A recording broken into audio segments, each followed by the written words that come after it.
Hey, Reef Builders, and welcome to episode number 82 of the Reef Therapy Podcast. My name is Remy. I'm joined by Raj, and our guest this episode is one of the owners of Aquarium Design Group in Texas, Mr. Mike Senske.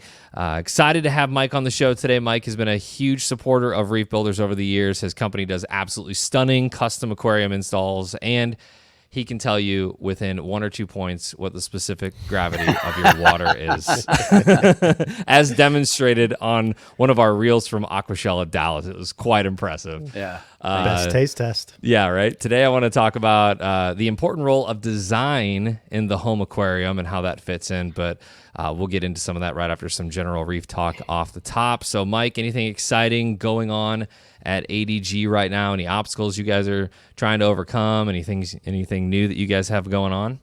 Well, first of all, thanks for having me on, gentlemen. I really appreciate it. As always, it's, in the world of custom installation and service, there's always something exciting going on. We're doing a lot of changes in our retail facility / our studio right now. We just today took out, it's probably about a 250-gallon aquarium. Going in its place is an over 600-gallon. That'll be freshwater, but it'll be very design-centric, which I know we'll get into a little bit later.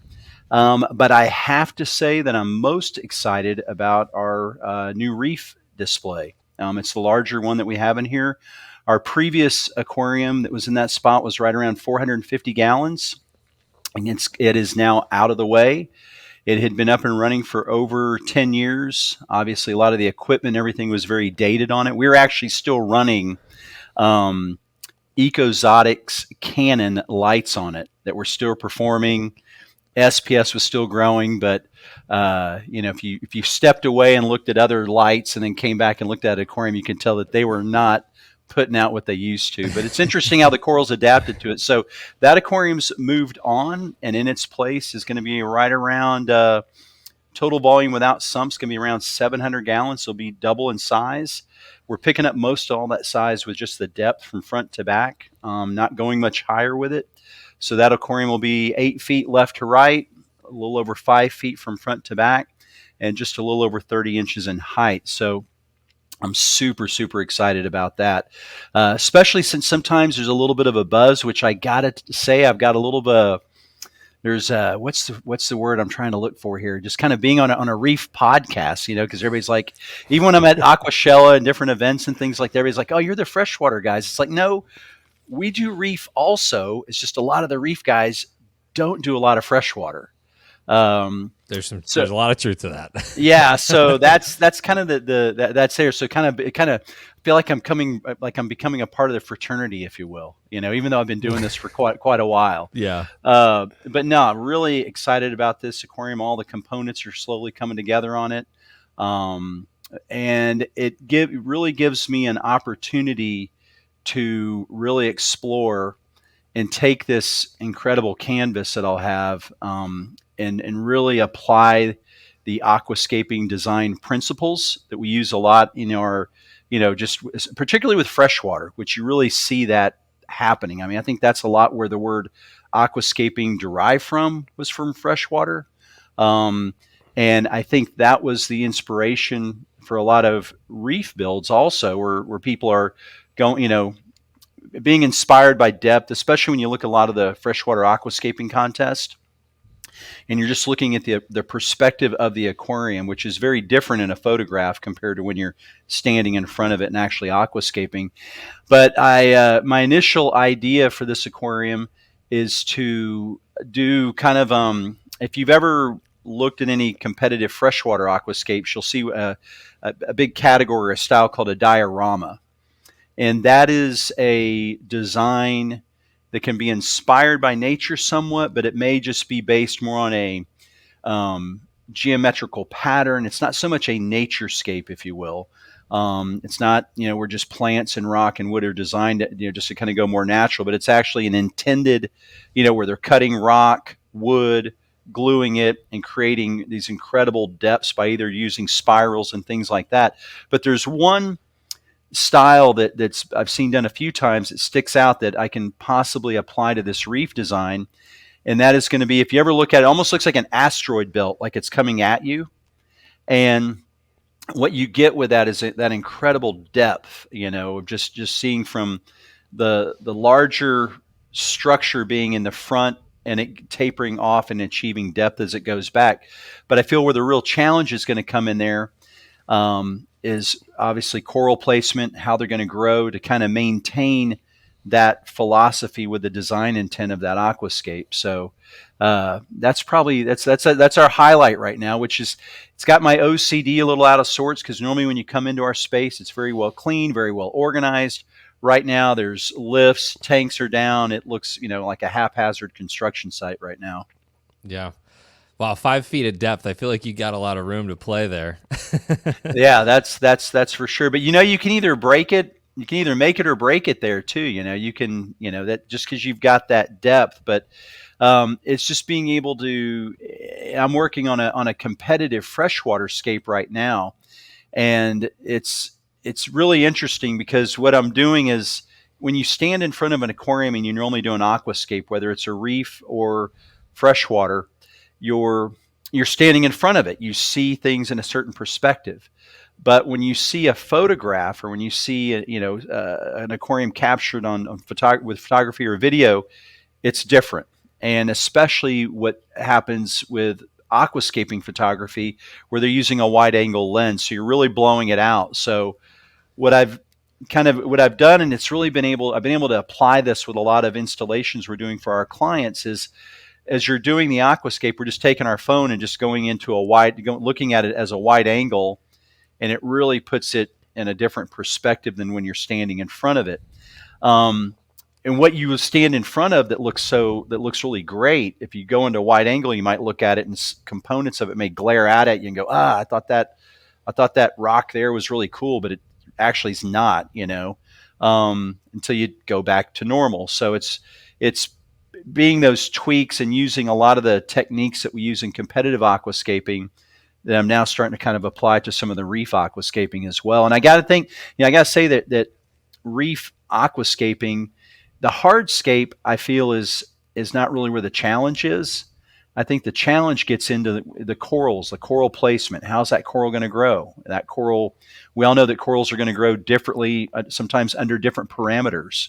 I think that's where because you can have these amazing aquascapes and hardscapes and rock structures that are being created, but how do you maintain that design intent and also keeping it where it looks natural, which is what I'm going to strive to do, is more so than kind of creating more of a collector type look or a fruit stand type look.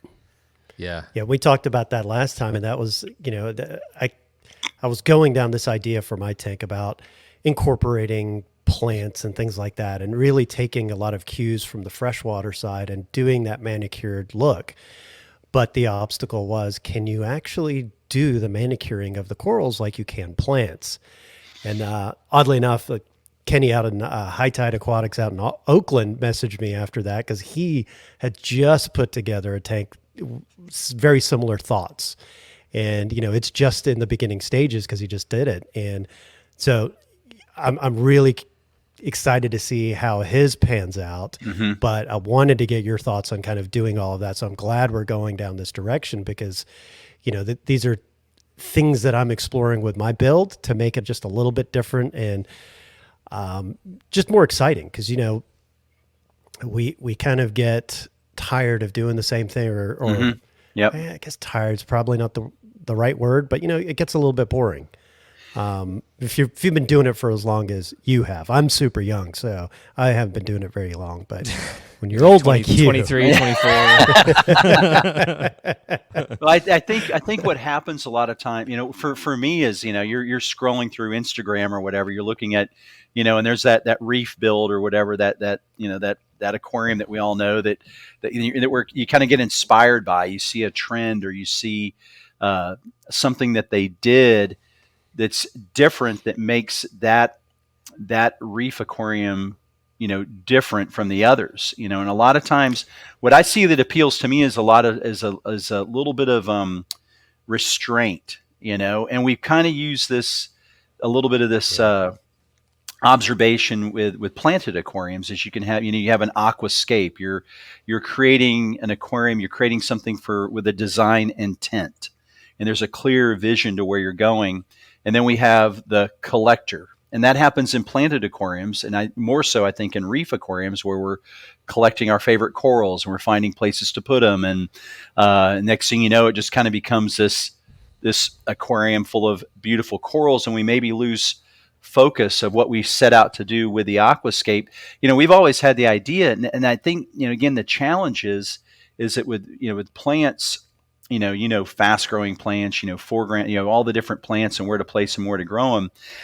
But with corals, it's still a little bit of there's a little bit of the unknown. I've always thought that, you see these carpeted planted aquariums. It's a style called an iwagumi, where you just have rock placement and stone, and you have this beautiful carpeting grass. And I think, what if you took green star polyp and just let that just mat and grow on the whole bottom of your aquarium?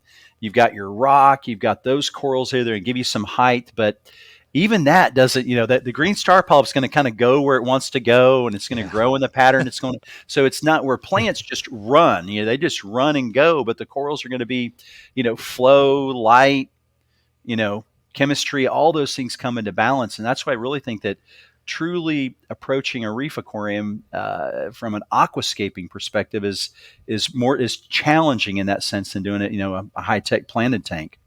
You mentioned that it's definitely going to be challenging. You mentioned that a lot of the reef tanks that you see on Instagram just become like this collective, like a menagerie of different corals. And I feel like 9 times out of 10, that's how that happens. And one of the things that Jeff did at Aquashello when he was scaping those tanks that we had in the Reef Builders area, and one thing that you don't see a lot is, and we kind of had this to our advantage because these are the corals that we were given, right, is that he would use the same corals but put them in different spots of the tank. And I feel right, like as reefing hobbyists, you go, okay, well, I've got a torch coral here. I want to make a torch garden, and it's just this rainbow of torch, right, which is fun, but you could put the gold torch here and also over here and also over here, and I don't think that style is done very much. Yeah, it's more of a design. I remember we were there, and I was kind of help picking corals. I knew inherently what he was going to do. He's like we kind of think like that when we're aquascaping, and his styles to do that. When he's done reef aquariums here, and there's a couple on our YouTube channel that you'll see where he just took low flow, soft corals, and just pretty much covered all the rock. But it was the same group of corals. He's done one before, like it was mostly all meat corals, and just to create that whole look, that soft vibe. And he's not trying to do everything in one aquarium, so it does become a design element. It does kind of create kind of a feeling, and and we've noticed from here in our space that it gets a tremendous response, because I think so often we're used to seeing just this random collection of corals in the aquarium. Yeah, restraint, I think, is that key word that you said earlier. But going back with Raj kind of poking at me a little bit there for doing this for so long is and I think back, and even when I look back at photographs of early on reef aquariums and just how far it's come, since say even the 90s, where if you did a reef tank, the only thing you were doing is stacking rock from the bottom to the top, and you had to cover that overflow box, the rock wall, and you had to cover that overflow box. We didn't want to see any of the overflow box, and that's just how we did it, back then when we still used live rock in the tanks. And so just to see, and I think a lot of that inspiration maybe came somewhat from like Amano and some of the freshwater stuff, and people doing a little bit of less is more, and now that we've just learned so much about corals and aquariums in general, I think you're just going to continue to see an evolution of those different styles. And one thing I haven't seen a lot of here is actual reef aquascaping contest. Are there any that you guys know of? Other than like the aquascaping contest that happened through like Aquashella, I Right, but I'm feel talking like an online contest where yeah, let's say you have 1 year, you announce it, yeah, Letting and it you've grow got out. yeah, and you've got, let's say you've got your nano, like kind of like what they do in the Aquatic Gardeners Association or some of the other aquascaping contests. And I judge a handful of international aquascaping contests every year, but they don't. Whereas when I was in China for the SIPS show over there, to judge, what they do is all the winners of the freshwater contest, that some of the top guys get to go to China to compete in a live contest. Well, over there they also have but it's all, I think, believe mostly for the local folks there, but it's a reef contest that I judged when I was there. Um, so it's a live guys showing up, setting up reef tanks, which is really kind of a mess. Um, and it's not something that I would encourage. Unfortunately, I think maybe a lot of corals might get sacrificed in something like that. But yeah. I think somebody needs to really like host a reef aquascape contest. I think that'd be really cool, where you give it like a good year or whatever, year to 18 months to start. Or maybe you don't put a time, I think you put a timeline on it to when it starts, but you could also have people that have established reef aquariums enter into it and do sizes. I think that might help progress the reef aquascaping, community, and being approached more as a design and escape type aquarium. Yeah, that'd be fun. We should host that. That'd be awesome. Yeah. I think the only parameters. Well, you could set a lot of parameters on that, but it'd probably have to be size of tank, right? And maybe lighting. I don't know what they would normally do in the freshwater side of things. They would give you all the same equipment, and then you would be the one to stock it. No, yourself? I think just size. I think it's based purely on a photograph. It's purely on a shot from the front of the aquarium, like what they do with freshwater. You just get, it's based on that aquarium, and you could do size categories, but everything else is irrelevant. It's purely on that photograph. And so you would, if you're to create some parallels to what we do in freshwater aquascaping, you could, you have, use of hardscape, obviously, and with corals, coral health, placement, was the aquarist, were they mindful in where they place the corals, knowing where they would grow and how are those corals compatible being that close to each other, and then the whole vision. And then you have another component with, with fish and invertebrates and how those are balanced and played into the whole equation. Yeah, I like that. So that'd be something really to fun. think about there, Raj. Put that together, Raj. My mind is getting boggled over all the different types of corals. You've got all the softies, and then your LPS and the SPS, and there's so many different possibilities on what you can do and how you can make this garden. I don't know if that'd be a nightmare for a judge. Yeah, I think it probably gets down to like overall impact, composition. Yeah. But I mean, some of my favorite aquariums out there that I see are, some of the ones that are just, again, a little bit more minimal. We're a little bit less. I mean, I love seeing the overwhelming, like, oh, how are they doing that? But I think from a design, seeing the ones that are a little bit restrained, a little bit where the less is more. Sure. Yeah, on the reef side, I like that less is more open look. But on the planted side, my mind's just blown away when you look at these photographs and you're thinking, oh, well, that's a mountain range or that's a waterfall, that's a forest, but it's a planted aquarium, right?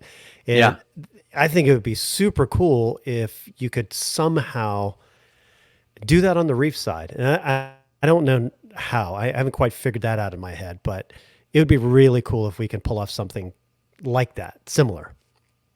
Yeah, I think because a lot of the your freshwater aquascapes are they're inspired by natural landscapes, whether it be a jungle, a mountain range, or a river or a path, so it's more of a terrestrial environment. Whereas, we think of, a reef being, a reef in the ocean. So you don't have that. It's kind of hard to, like you're saying, Raj, to kind of create that to interpret that way and create the like a diorama or creating a scenery in nature. You know, I think what I'm aiming for with this new display aquarium we're doing is to just do something that's again more natural, where it would feel like I'm really, you know, where it's got the colors and the impact, the variety, but yet still where it feels like you're in a natural environment, you know. And I think that can, but it gets, you know, when you're into corals and you're collecting the corals, that's, you know, that's where it gets, you know, that restraint's hard, you know, to do that. Well, it's going to be really difficult to make it look like, I don't know, a natural environment, because corals look alien. You know, you take these macro shots or you get up close and do video, just looking at them closely. If you'd never seen a coral before in your life and somebody was showing you that photograph, there's no way you would believe that, one, it's real, right? And number two, that it's even from this world. Yep. No, that's 100%, you know. Maybe it just becomes something to where it's more inspiring, I guess, maybe a little bit more of an imagination. Now that you got the creative juices, I'm kind of wandering off a little on this part of the brain, giving that some thought on how that could be done, you know. So I get stuck in my trap and well, you've got what you've got is, you know, you've got your flow pumps. So you're thinking about torches. Maybe you've got kind of some willow trees blowing in the wind over here. You know, so anyway, so you could, those willow trees are tearing something up on the opposite side with the sweepers, like yeah. So what are you thinking about stocking this tank with? That can sometimes become a little, you know, it's with the staff here, you know. I like to, I want to, well, first off, I'm thinking, all right, heavy SPS tank. But it's going to end up being, you know, a moderate mixed reef, I think, at the end of the day. But I'm also trying to, it's a display, but I think when clients come in, and also being, you know, realistic as to what works best from a scalable product that we can offer, also with custom installations and maintenance. Knowing that you know, granted, a lot of things are controllable, anything's possible, but I want to be realistic when people do come in and what their expectation is when they see a fully mature reef aquarium with SPS, especially to the novice or somebody that's looking at putting an aquarium in their brand new home or office. You know, that they know nothing about it. So that's our professional responsibility to educate them on that, the timelines, what all's involved. But then again, they have that image in their head of what they saw. So also trying to use corals and species as something that we know that we can replicate, farm, frag, reproduce, and kind of carry on. So, you know, there's a little bit, I got a little bit of that, you know, a little bit of the love-hate, you know, with just going to hardcore pure SPS, you know, just that one little thing, or you got the one, you know, and then I think that's what happens, you know, in reef aquariums, more so than freshwater, is just, you know, you've got those days where everything's just singing, everything's perfect and opening, and then you got those days where, you know, what's wrong with, why isn't this open, why is that one, and then you're testing numbers or chasing numbers. And so, you know, and then once our clients even get in tune to that, you know, they become in tune to that. Like, why isn't this coral opening? And you explain, well, that happens some days. These things happen, you know, it happens in nature and on the reef and in your aquarium. Well, what are you doing wrong? Is it the water? You know, no, everything checks out okay. But there's, I think that's just also a connection that we have with our aquariums, is when the aquarium's doing really well and everything's balanced and healthy and there's no compromised tissue on any of the coral and everything's great. It's just amazing how wonderful the day can be, you know.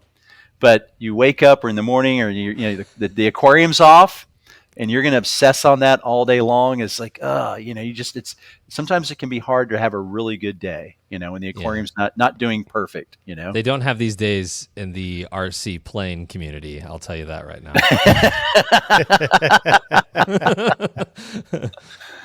Dang it, that battery is draining way too fast. Yeah. Oh man. Well, I'm excited. I think we need to definitely make a little trip down there and document some of that. I know you guys do a great job of documenting all those tanks too, but Yeah, and we're working on that a lot more as well. We kind of get a little too caught up sometimes with our hands being in the aquariums and doing things, and we forget to break out the camera and all that. But we're doing a whole lot more of that right now, But it's Are you documenting this build process? Because that's the one yeah, area that I always tend to fail at work is yeah, we fully intend to document stuff and take pictures and do videos and, we just never get to it, right? You get busy, and that's the last thing kind of on your mind. We'll even set things to the side, be like, hey, we need to take some pictures of this. And next thing you know, it's been a couple of weeks. The project's already long shipped out, and I'm out there with a camera going, "Where's the project?" yeah. Like, yeah, that's No, gone, we're That is definitely way doing that. Is gone. actually tomorrow. So when the first aquarium was installed, the back of the aquarium, and that was 12 years ago. So that's been removed. The back of the aquarium was all just an FRP, not like an FRP or a backsplash type material in the back wall, which was very functional but didn't look that nice. So now we're kind of going back in with a waterproof product. We're redoing the wall, so we're capturing all those elements of it, and that's something too that I'm really have been giving a lot of forethought is with the design of the build is like, for example, the canopy. Do I want to do a fur down? The aquarium for the most part has like a Euro bracing on it, and so we don't want to see the water line. I don't want that edge. What do I use on that edge also that is a water resistant, user friendly material for just going in and out of the aquarium on service, that will line up well with the panels down below in the lower cabinet. Lower cabinets down, like a lot of us, I'm not using hinge doors. We're using finished magnetic panels. But on the upper part, is it going to be a fur down coming from the ceiling? I just don't want people to walk in and just see, reef lights hanging from stainless cables. So Yeah. getting more of a fit and finish, but then I'm kind of, okay, if I have a fur down, I need to have access to it. Does that look too bulky? So now we're doing all sorts of 3D renderings of this, what it looks like, or does it need to be more low profile?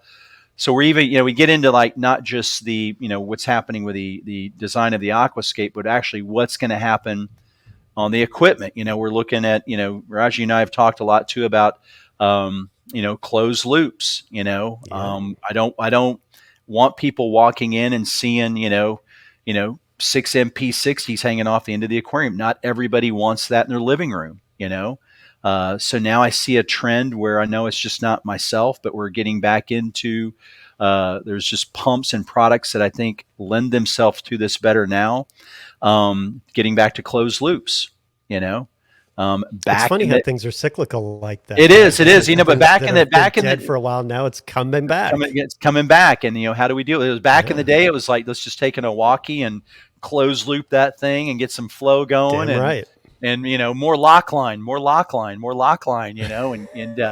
that's what we had to work with there. So yeah, it is coming back, and I think just the overall aesthetic of that and getting the function, but with that we got to think about the rock placement with a closed loop, coral plate. If we're just going to rely on these pumps, and I myself, and I'm not a flow expert, but I don't see a way around it at some point where we're going to have other, as the aquarium matures, having other flow sources, coming off the ends of the aquarium. Just a quick word from our longtime sponsor on Reef Therapy here, ICP Analysis. We've all been there before, and heck, you might even be there right now. Your corals don't look awesome, and you're not sure why. Well, grab a test kit from ICP Analysis and have your water tested. This is the first mass spec test offered to the aquarium industry. ICP Analysis will test over 50 elements down to PPT, that's parts per trillion. They use a 5-point calibration curve and certified standards to guarantee accuracy. And because of this accuracy, you will be told how much to dose your aquarium with popular brands of trace elements like Aqua Forest, Red Sea Coral Colors, ATI, even Trident. And best of all, it's all quick. All samples are shipped to Colorado, and they get turned around in 1 to 3 days depending on when they receive it. It's super easy. Just go to icpanalysis.com for more. What was that device that Champion Lighting was selling for the longest time? Squid? Yeah. something like that. Do you remember Yeah. that? Where it would alternate the flow. It was, Yeah. you would plummet into your closed loop, and then it would alternate flow to different pipes. I think it was called No, there Speed or was something like that. one. No, there was one actually that was that they had. Now it was I think it was called an Ocean's Motion, Yeah, no, and that's a different one. That was that was from a different Canada, but one. there's Yeah, and that that was a had different like one. That was it had a lot different. more It would involved. like Yeah, that would open up. you had and different as it drums with that, and that would actually just rotate spin and rotate, and and as that send one flow. right, and Right. as it closed off, it diverted the flow to the other side and would open back up. Yeah, Yeah. What I'm yeah, thinking about is so Panerai has this new pump out. yeah. That's what we're looking Josie, into. I can never remember the name of it. I And can't either. we played around with it, and it was really cool. And that does that. It alternates the flow from left to right, but it's the pump itself. It's not some mechanism that's just Right, directing the flow. The pump itself is changing directions. So right. that's kind of exciting, and it was a lot more power than I expected. It moved some water, so I'll be curious to see how that plays out. Yeah, Long we're term looking and at how the we're that looking at you the know. same thing. Yeah, I Yeah, like the are you looking at go ahead. you're looking at the 43 or the 63? I think 43. numbers. Yeah, the smaller Okay, one. yeah, That that's big the one one I looks. That used. big one looks like a That's beast. it. I mean, that looks like a It is a beast. yeah, It's ginormous. yeah. No, definitely. No, we're definitely looking at Yeah. that. But then you've got to start thinking about the rock placement, the flow. If when you're using a closed loop like that, the core, so there's, it can. There's just so much thought that we're put into it or that goes into it, so you're not second guessing yourself or you're having to go back and redo things, and that's really ultimately what we want to try and avoid. Yeah, and it's difficult in a reef flow for the corals, right? And you have different types of corals that have different flow requirements or Right. needs. And then you have the flow for detritus, kicking that up and getting it into your life support system.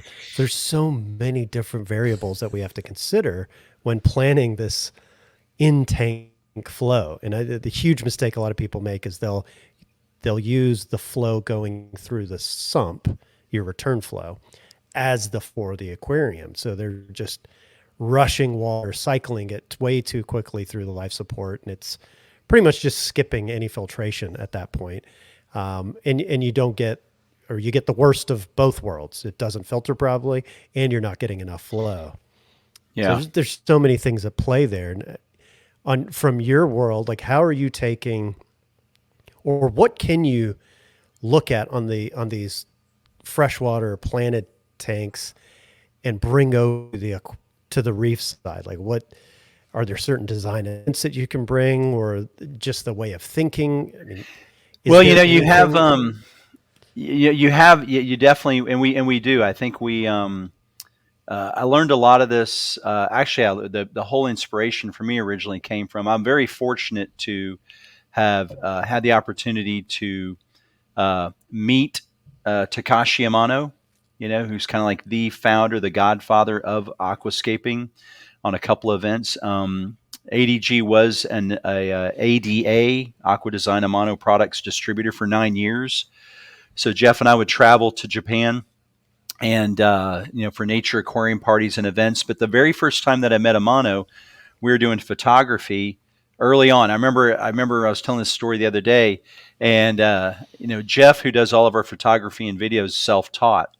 And back then, I think he was using like a 14 megapixel camera, which was that was like amazing at that time. And so we were at an Aquatic Gardeners event in Chattanooga, Tennessee, and we end up going.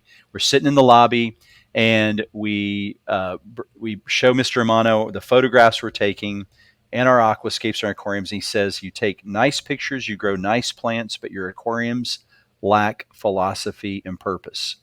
And it kind of it just hit me, knowing that, ouch.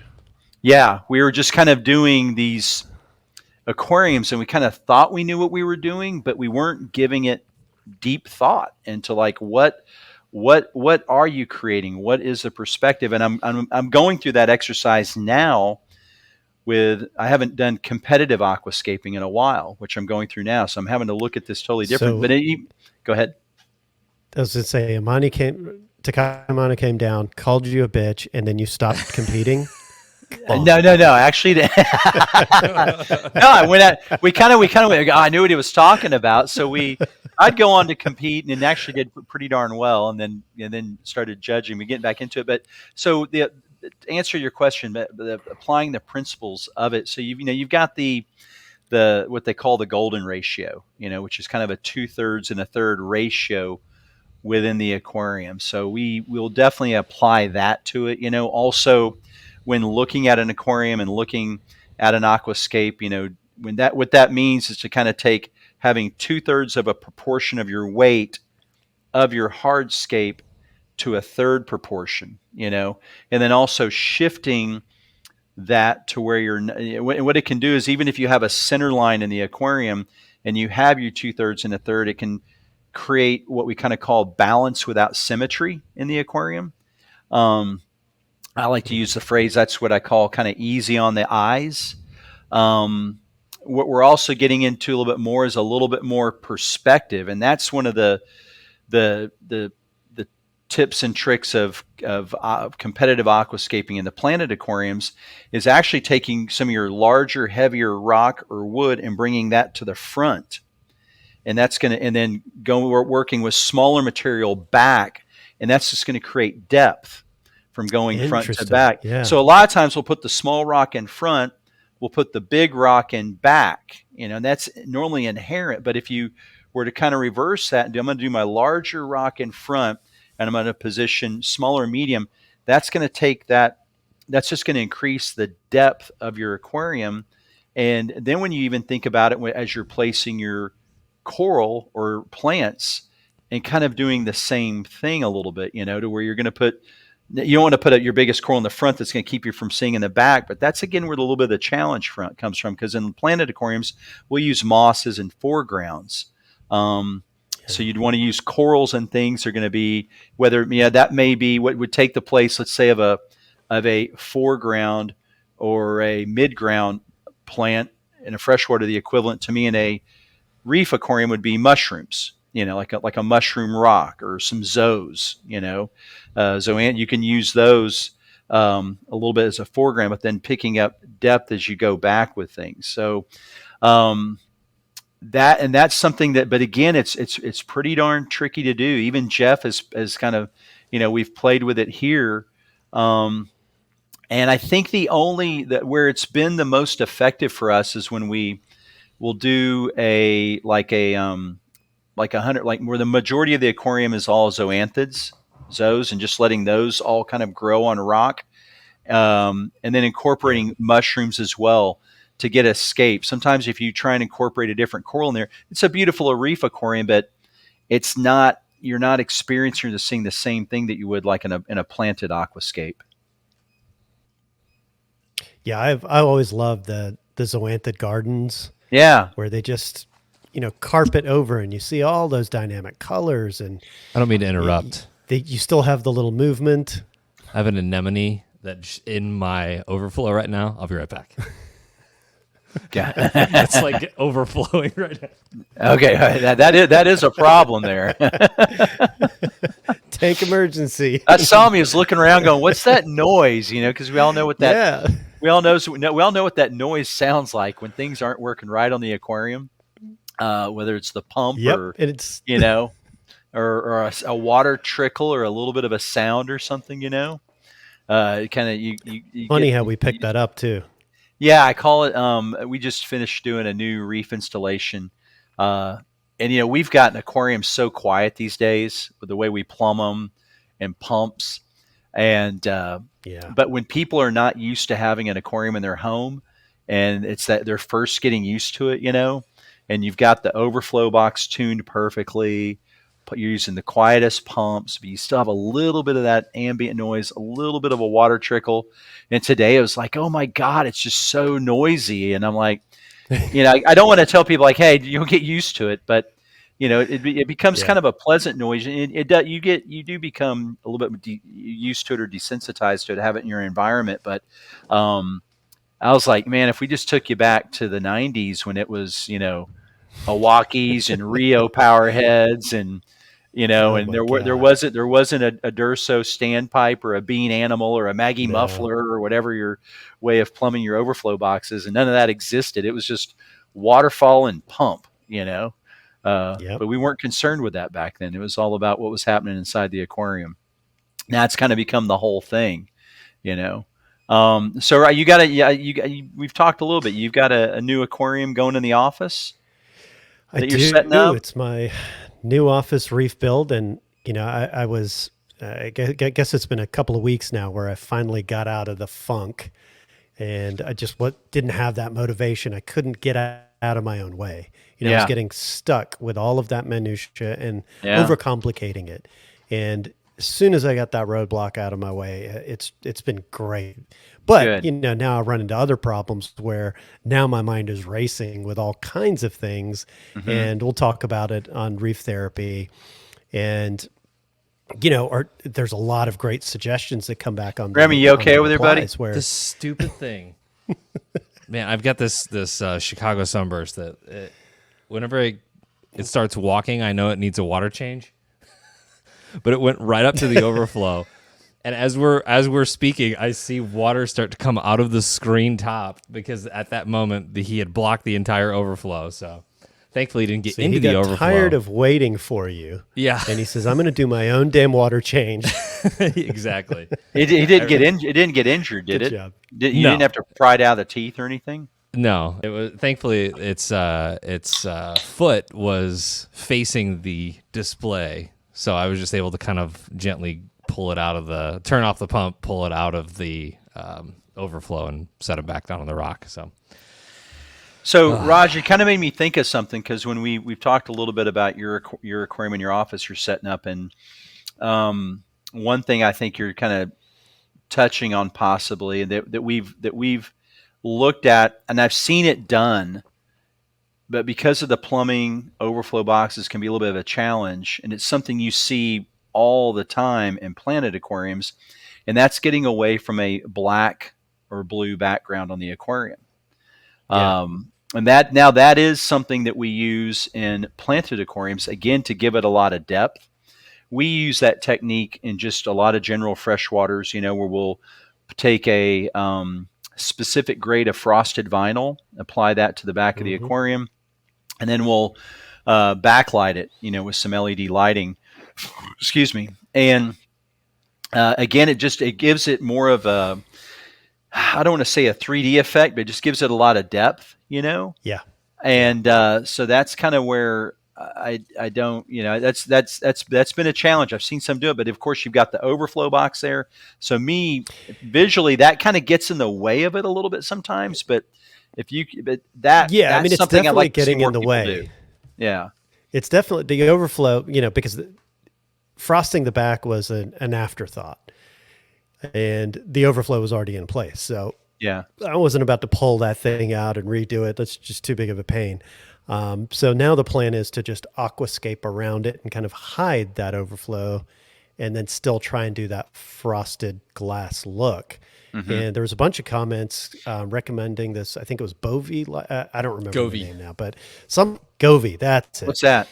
And Just a brand I of tried LEDs. to. Some people have had great success with it.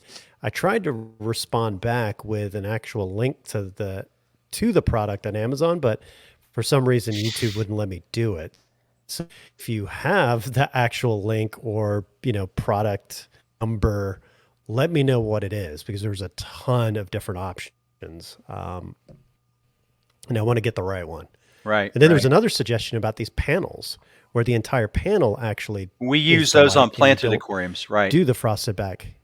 That's How, actually much more how have effective. those worked out? Oh, they're fantastic. Okay. Yeah, yeah. There's some out there, but So maybe they're that's what I need to look for. yeah, they're limited. I'm sure you can have them custom built, but right, and we haven't done that yet. I'm sure somebody's going to make that a product that's going to be available sooner than later because of the demand for it. But like in planted aquariums, we do everything in pretty much like we do centimeters. So they're available basically up to 120 Mhm. centimeter aquarium, which is about right around 4 foot. But it's the whole panel's backlit. It's tunable. You don't want to leave it on all the time. Otherwise you end up, with promoting massive algae growth on the back glass. Sure. But the other obstacle it can create too is you got to be, a lot of us, we set up a reef aquarium, we just let the coralline grow on the back or go crazy, however you want it. But, and we don't clean that. That's one thing I'm always adamant about, is keeping the back clean. So it, again, accentuates the hardscape, the aquascape, and the corals.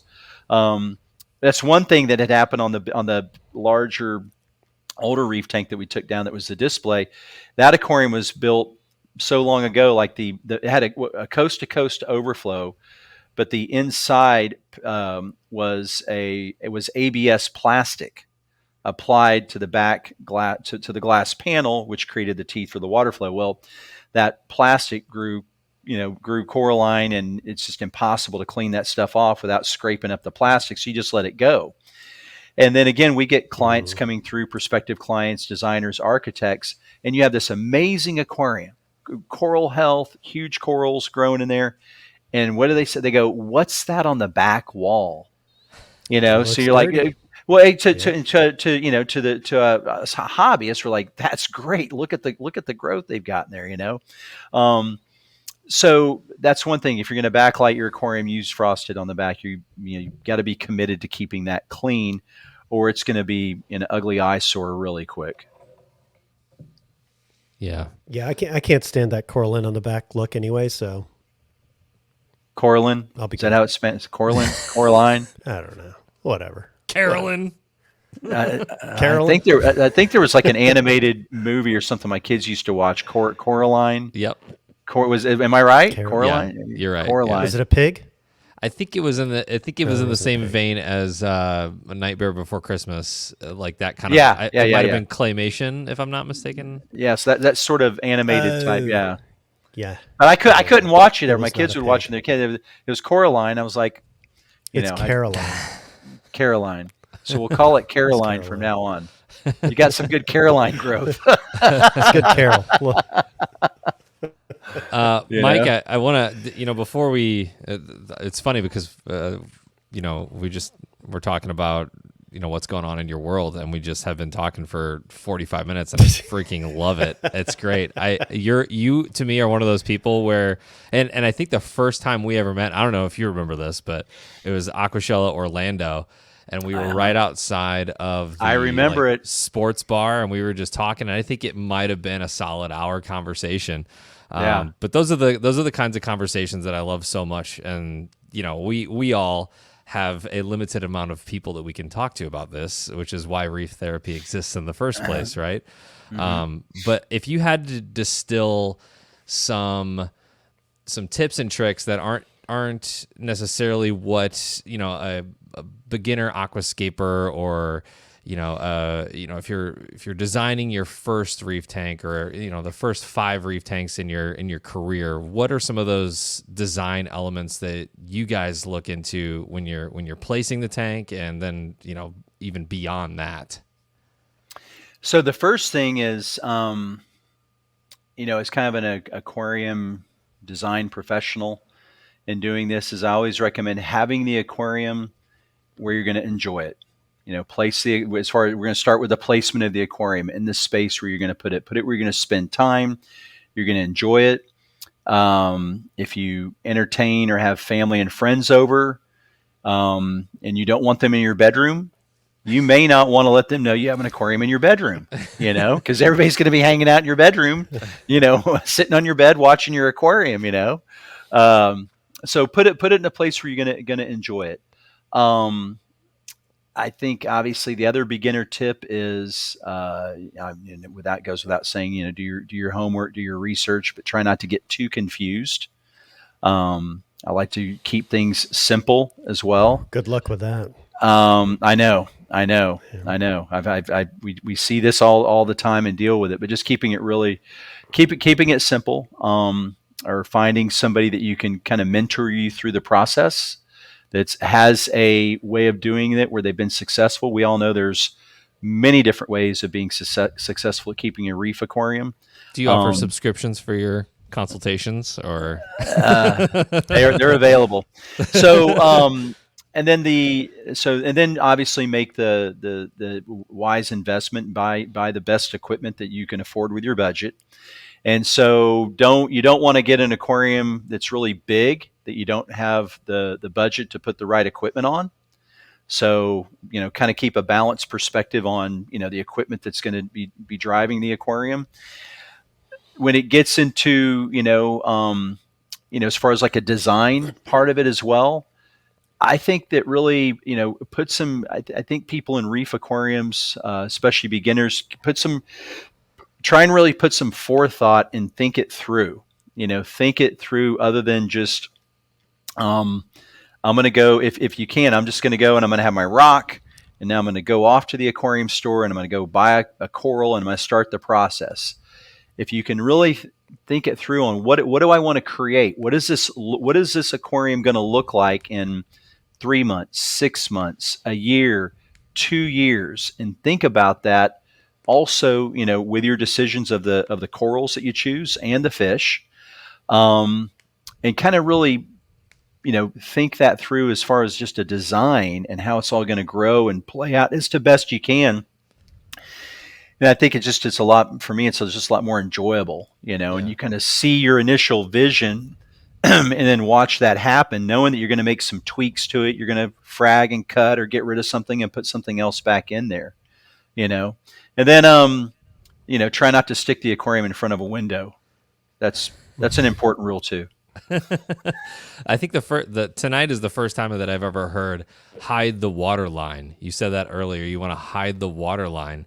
And I feel like with these, rimless tanks these days, the water line is a feature anymore. You know what I mean? On those it is, but when you get into, and like, I don't know if we name names, like for example, Red Sea now put a Euro brace on their aquarium. They've got a bracing on the front of some of their models now.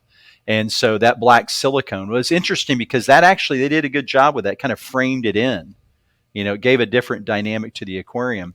I have that same thing with this large build we're doing, but in that respect, we don't want to see that, so I don't want to, and if I'm looking at it from the front, I'm going to have a canopy or a fur down, I'm going to have that coming down. How does that line up? I need that detail on the trim, and I need that to line up with the cabinet, so that's part of it also. And with what we do and what I think a lot of people, we don't want to see all the, as much equipment, when we're enjoying this as a, something that's in our nice living room. It becomes, we approach the aquarium, all styles of aquarium, as the aquarium being kind of an aquarium design element within the space, Yeah. Do you guys remember the zero edge tanks? Yeah. Whatever happened? The water would overflow the tank, and that was ORA used to use those at all their booths. Yeah, that's right. That's right. Yeah, so that way you got no water line. But I never used one, but I could only imagine now you have to clean algae off the inside of the tank and the outside of the tank while water is running, and it would be a ginormous mess. But yeah, there's a reason why those didn't catch on and hang on for a while. I think the they were really cool to see. It's like the same thing too. It's like it's like I'll get a call sometimes. People want a coffee table aquarium. Yeah. I'm like, this is just a bad idea. Well, I saw one. I saw one on the like on the shopping catalog as they were flying. Sky Mall. That's it. Or they want me to come install this 12-inch diameter but 5-foot tall aquarium. And they want to do it as a reef tank, and those are bad. So, and I've actually thought it through. I'm sure somebody's designed some cool coffee table aquariums out there, but I've thought it through. But that's another one. That's just not a good idea. You want to be kind of a glass bottom boat effect. Yeah. I had somebody come to me years and years ago, and they wanted to do basically probably a 40,000 gallon aquarium, but they wanted the top acrylic panel to be a dance floor. And I thought we all know how how to build that. We know how to we can make that work. Not a good idea though. Fish just getting pounded in the head with vibrations. Not a good idea. Oh man, you guys deal with people with money. I want to put a dance floor on a fish tank. Yeah. The Fluval used to have, and I don't know if they still make these or not, but they used to have, I think it was called the Edge. Yeah. And it was similar. It wasn't the overflow, but it had a glass top on it. It touched, and you had like a little small area you could maybe get into to create something, and then super hard to work with. Yeah, just again, that did not do the entry level aquarium hobbyist any favors. Yeah, that's for sure. Yeah, by no means at all. I wanna ask, because we didn't get to Raj's tank necessarily, but we talked a little bit last time about how you wanted to. Did you guys talk about this while I was dealing with my NEM? Which part? The Tonga or the piece of rock that's like coming out of the tank, or how you would go ahead and attach that, but that would be we didn't get to that. Something to ask Mike for sure. Yeah. So we've done this before with planted tanks or with Reefscape. We actually take a piece of driftwood, bring it up to the you cut it, attach it to that, and then continue it out of the aquarium. Is that what you're thinking about doing? That's what I want to do. But in a reef tank, so essentially just be live rock that comes through. But I mean, what's going to happen on that live rock? I mean, is that going to be like your pet parakeet perch or something, or what are you doing? Well, that's what I was probably going to do, like air plants or something like that. That's where the plant thing came in. Is what other type of aquatic plants can I incorporate into this build that would flow, that would go well with it, right? It's just thinking more outside the box. Like I thought that literally was cool. thinking outside the box. Yes. Yeah, right. Because the corals aren't going to grow outside of the tank. I need to incorporate some plant into it. So what would work outside like that? And I was talking to Nicole a couple of days ago, and I was like, "Oh, I've got to post some update pics of the tank," and then I totally blew it and didn't post anything. So I actually am making progress, and it's getting there, but I haven't figured out what and how I'm going to do this part, because I think attaching the rock is one thing, but like you said, what am I going to do with it? I can do a parakeet. Maybe I'll do an owl. I'm thinking a parakeet. Pet owls are kind of becoming a thing. Coral skeletons. Or a coral snake. Anyway, now I think that's the part where I think that's obviously how it works in a freshwater aquarium. You have the wood continuing it out, and you could put terrestrial mosses and things like that. But I think if you did this is going to be my aquascaper tip for you. So if you have some rock coming out of the side of the glass, okay, I think what you need to do to make it work is actually have rock breaking the surface of the water as well. Yes. Just like you see. Okay. All right. Good. Yep. Yeah. So then you could, possibly attach mangroves, to the aquatic portion. Yeah. Maybe. We talked about mangroves. That's a little predictable. Yeah. That's we saw that coming. Yeah. That's easy. But are there any brackish plants that I could kind of make work, or maybe something that'll tolerate?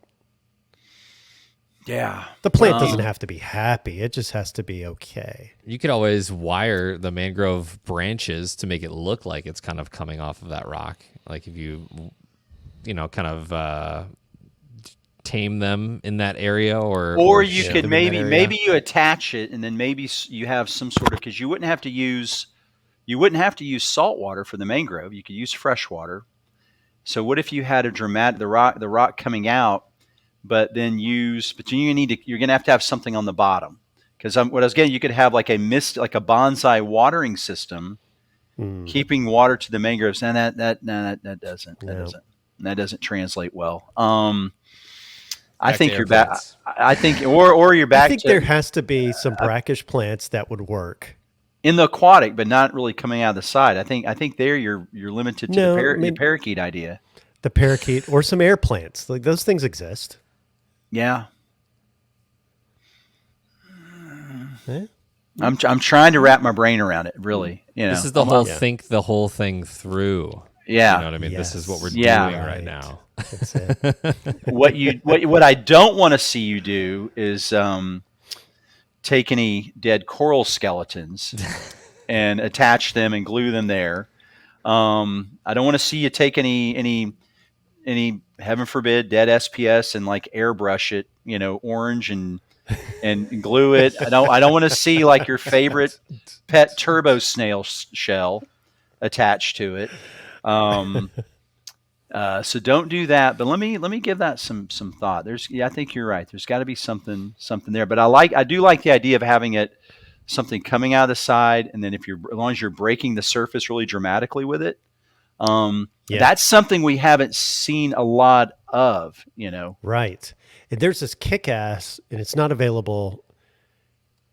It's not available in the 48, but it's in Hawaii, where you get the dramatic black aquascape there, and then you have this bright green plant that's just coming out of the water and all around it, and it's just such a cool contrast. And I looked into that because we weren't allowed to bring anything back, and I don't even remember what the plant was.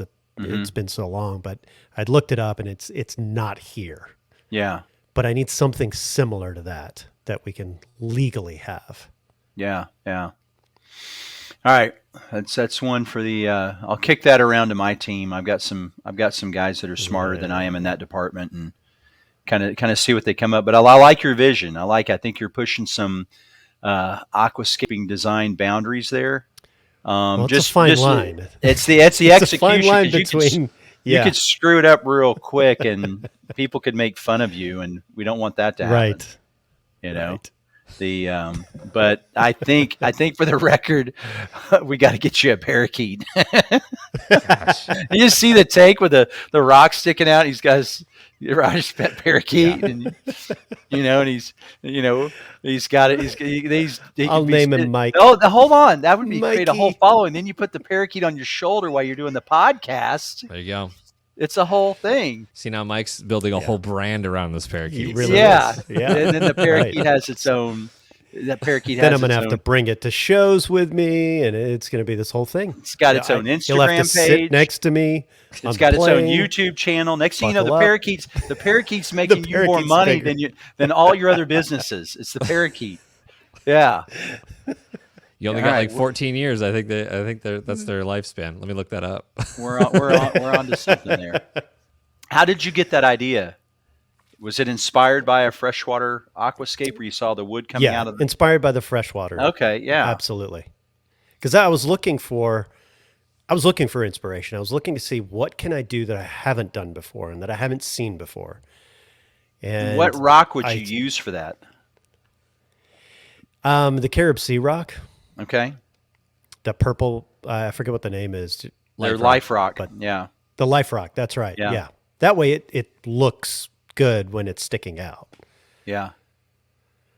The It's heavy. and how far out of the glass are you envisioning? Are you going just a little bit? Or are you going like, Yeah, I mean just a little bit. Otherwise, I know that it's going to get knocked into and it's going to fall Yeah. off and then create a mess. So just enough to where I execute the look.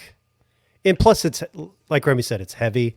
So I can't have it sticking 3 feet out because then it's just never going to stick. Yeah, but parakeets don't weigh that much. So I think as long as it's They don't. as long as you got enough to make the perch, you're good there. I'm sorry, I'm gonna be on this parakeet thing now forever. Average lifespan of a budgie is 5 to 8 years. So 5 to 8 years. Okay. that's a So we short just have to business get window. Well, another you know one what? that No, looks but very then you similar. bring in the new one. Yeah, that you get a new one, or maybe you upgrade to a larger species or something. But Yeah. no, but I like your. What are you thinking in this? I tell you, another challenge with aquascaping reef aquariums is, we've gotten into such a trend of doing no substrate, bare bottom tanks. Mhm. And that, for obvious reasons. I've seen some notable aquariums out there where they've gone back to putting substrate in their aquariums. Not just for aesthetics, but actually for benefits from the fish. I think maybe I saw a post from somebody. It was like I think it was an acrylic build where there's like a reflection, and the fish were becoming disoriented. Huh. Interesting. Because of the reflection off the bottom acrylic with the aquarium, and is causing some weird, swim bladder behavioral problems with the fish. They went back to putting a substrate in the aquarium. But that's another challenge from aesthetics, when we're approaching an aquarium as a design element, because everybody, people that have never had a reef aquarium, they just want a beautiful aquarium in their home.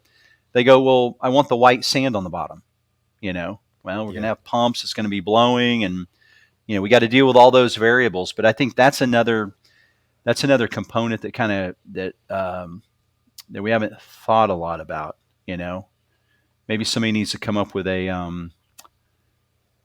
maybe like an insert, a floor insert into the aquarium, where maybe we're not looking at the bare bottom of our aquarium, but maybe it's got a texture, a feel, or something on it. I don't know. But the problem you're going to have, people do starboard, but you still have to clean it because of coralline algae. Mm-hmm. Yep. Are you so in your build, Raj? What are you doing substrate on the bottom, or nope? Bare bottom. I've never done a bare bottom tank. I've never had one, and so I want to give it a shot. And Jake was a huge proponent of them, so I'm actually looking forward to be able to just blow this thing out with as much flow as I can and not have to worry about sand going everywhere. But I'm also not going to be able to have certain wrasses that I would normally have in there. So fish selection is going to be a little bit different.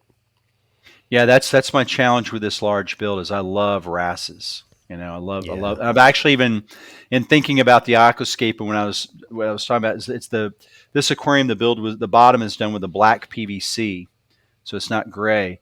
So I thought about maybe even taking, once we get if you can imagine the rock work, and then having almost like trays of sand, and see if that works. I think it might get blown out a little bit but I think they could be done well, where they could be acrylic, somewhat low, and you could use that to work around some of the areas of the rock where it still had a natural look. Yeah, little RAS motels. It can work. RAS motel. There you go. Yeah. Love that. Oh, I like that. Yeah. Better trademarking that. Yeah, someone's 3D printing it right now. Somebody's got. You heard it here first. That's an RB exclusive. Okay? Yeah, that's it. That's it. There's the pod hotels or the pod motels or whatever they call them, but now there's a RAS motel as well. Yep. I like it. Mike, before we wrap up for the night, I wanted to get what your favorite, and I know this is like picking your favorite child, but or what reef tank that you guys have installed through ADG is one of your favorites that you've ever done for a client?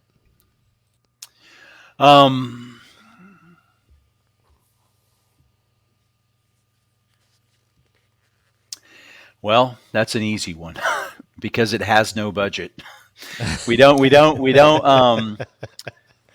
And to be honest with you, it's one of those. So the aquarium it's a 10 by 5 by 36 tall. It's a peninsula build. And it's interesting. It's a retired couple, and it divides their living space. So you can see this aquarium from everywhere, including the bedroom. And so the bedroom, they were able, with the contractors, we built like a privacy screen so they can close it off.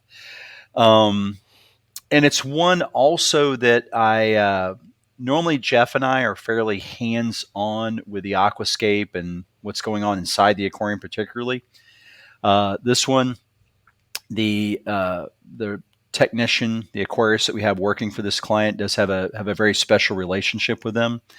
And so I let him, it's a lot of, and it was his first aquascape that he had ever done for ADG.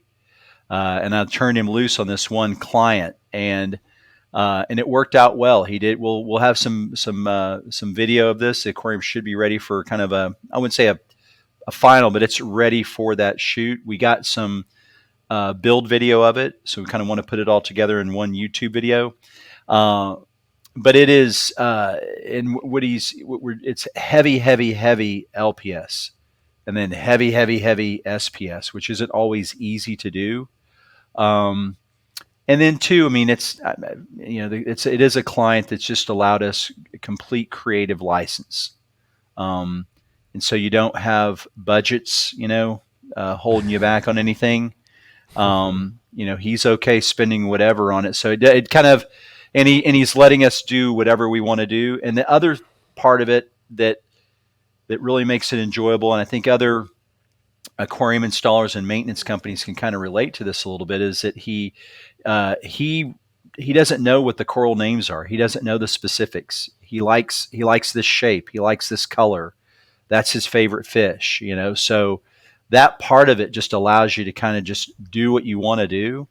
So that one I think right now is probably my favorite one, that's going on. So we haven't put out a lot of content of reef builds on our website. I mean, there's just a few older images on there. There's some that aren't too old that we had done here in our store. Some LPS builds that Jeff has done. But something we're really excited about is showing more of the aquascaping, one with this one and with other reef builds coming up, and capturing that, and just again, showing the process and sharing it so everybody can get inspired and learn from it. Did I watch that did you guys do a saltwater pond that happened to be like under some stairs or something, or was that a freshwater build? That was a freshwater. Okay. Yeah. Gotcha. Yeah. I wasn't sure. I've seen some saltwater ones out there. Never any that were like, that. We did one that was really, really cool with Sam with Wet Work down in Miami. And it was doing really, really well. And then hurricane came through and just kind of, hurricaned it out. So washed it away. Yeah.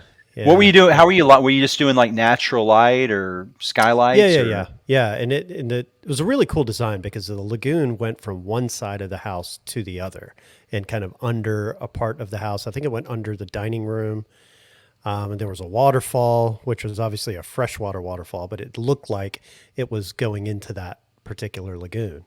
Right. And then that same client had reef tanks inside the house too. So, it was really, really cool concept and just a great project that was riddled with all kinds of just Miami issues because Miami is Miami. Right. Just disputes with the neighbor or changing in tiles where we saw it and was like, wow, that's an amazing tile. And the client looks and goes, yeah, I don't like it. Tear it all down. And so they, had to restart that whole process. And it was just really crazy how long that whole project took. And it's just unfortunate the way that it's no longer there because of just circumstances. Right. But Colin that was down there was actually staying at his house during the hurricane to try and save the livestock, which was pretty crazy. Yeah. But, yeah. I can relate. We're in a hurricane area here, so when they've blown through, we've got a backup generator now before, but in the early days we didn't. So it was like, camp out in here and, tanks of gas, fill up the diesel truck with gas and, a spider web of extension cords and, hope for the best, Yep. Mother Nature's worst thing that can happen to a reef tank a lot of times. Yeah.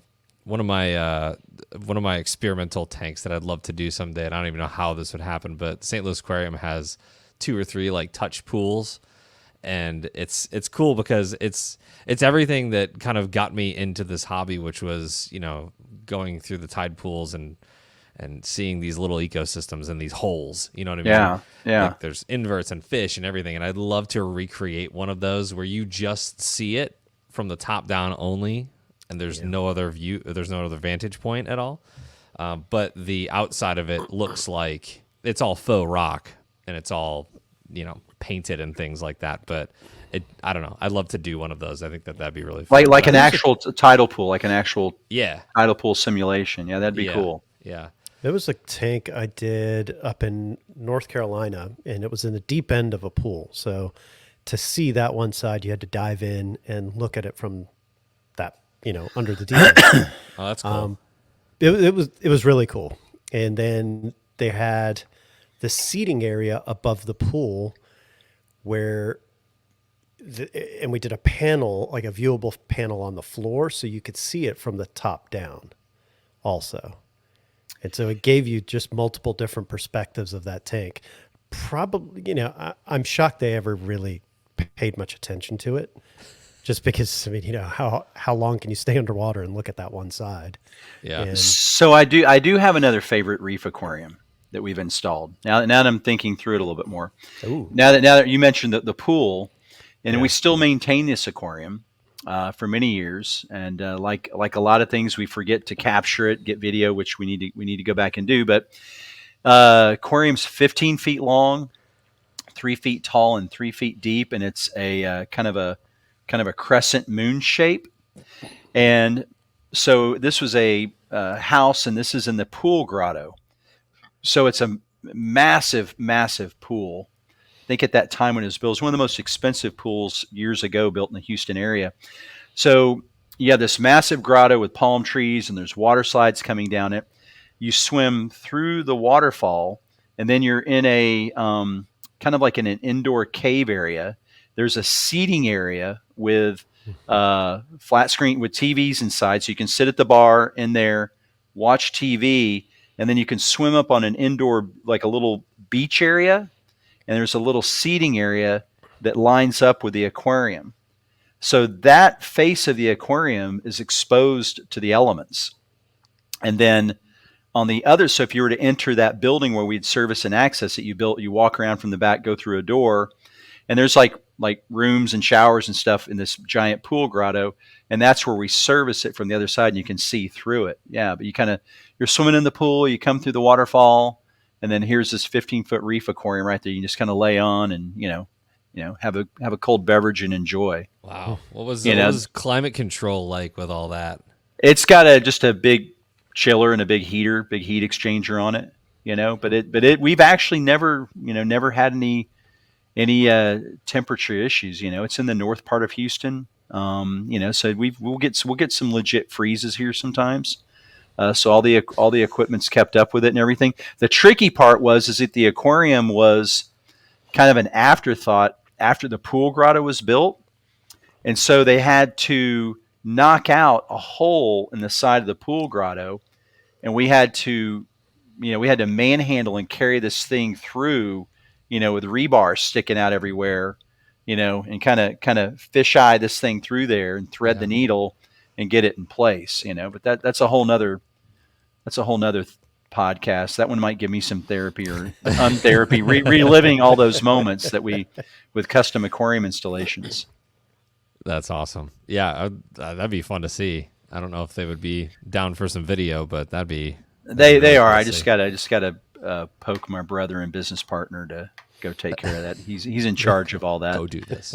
Yeah, he's normally busy tending to planted aquariums here, though. So yeah, got to get him behind the camera more. For sure. Well, Raj, do you have any more questions for Mike before we wrap up tonight? No, just I am going to name the parakeet Mikey. All right. All right. We got to share the royalties, especially when I teach it to talk. Yes. You have to teach it to say Mikey likey. I'll be the trainer. Yeah. That'd be easy. I guess that's better than I want to be like Mike, right? Yeah. Well, Mike, I want to thank you for being on the podcast. We definitely got to have you back. I feel like you're a wealth of knowledge in so many different facets of the aquarium hobby. If you've got any questions for Mike or for Raj or for myself, go ahead and leave those in the comment section below.